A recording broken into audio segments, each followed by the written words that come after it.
ঢাকা বিশ্ববিদ্যালয়ের শিক্ষার্থীরা বিপ্লবের ক্ষেত্রে প্রথম সারিতে ভূমিকা রেখেছিল।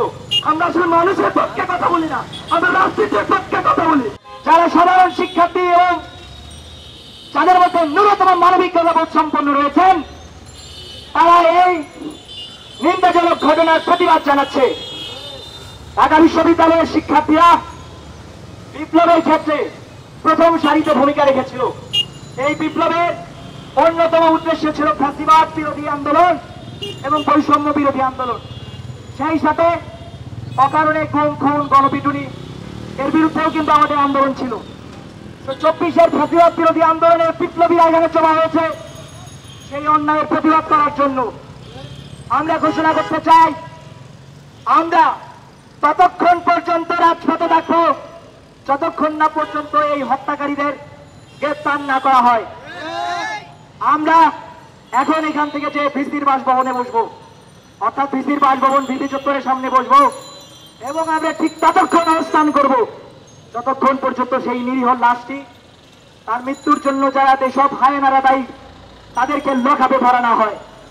আমরা আমাদের অবস্থান কর্মসূচি ঘোষণা করছি ভিসি চত্বরের সামনে। সেখানে আমরা ভিসির বাসভবনের সামনে বসে ততক্ষণ পর্যন্ত অপেক্ষা করবো আমার সেই নিরীহ ভাইদের জন্য, যে এই ঢাবিতে এসে হায়নাদের কাছে লাশ হয়েছে।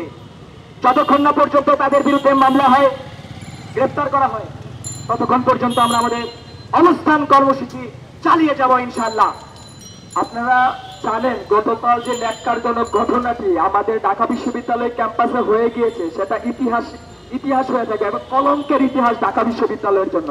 আপনারা জানেন এই মব জাস্টিস যদি আমাদের ঢাকা বিশ্ববিদ্যালয় থেকে সংগঠিত হয় তাহলে সারা বাংলাদেশে কি অবস্থা হবে। আমাদের ঢাকা বিশ্ববিদ্যালয় যেখানে সারা বাংলাদেশের বিচার ব্যবস্থা থেকে শুরু করে যে কোনো ধরনের সংকটে পাশে দাঁড়ায়, সেইখান থেকে যদি এই মব জাস্টিসের মতো একটা ন্যাক্কারজনক ঘটনা এইখান থেকে তৈরি হয় তাহলে সারা বাংলাদেশে কি ধরনের চিত্র হচ্ছে আপনারা একটু ভেবে দেখবেন।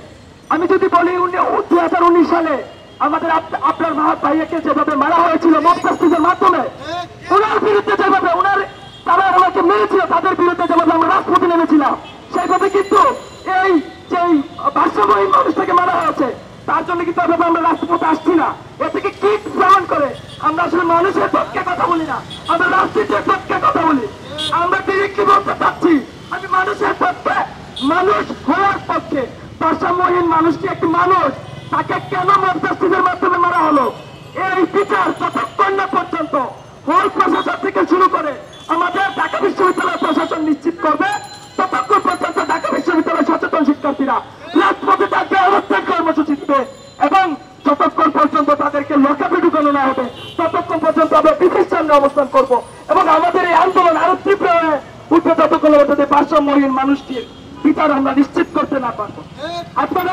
আপনারা এই বিষয়টাকে সারা বাংলাদেশে ছড়িয়ে দিবেন, তারা ঢাকা বিশ্ববিদ্যালয়ের ইতিহাসে এই ধরনের ন্যাক্কারজনক ঘটনা না ঘটে, যাতে এইরকম বিচারের ব্যবস্থায় যেন আনা হয়। ধন্যবাদ সবাইকে।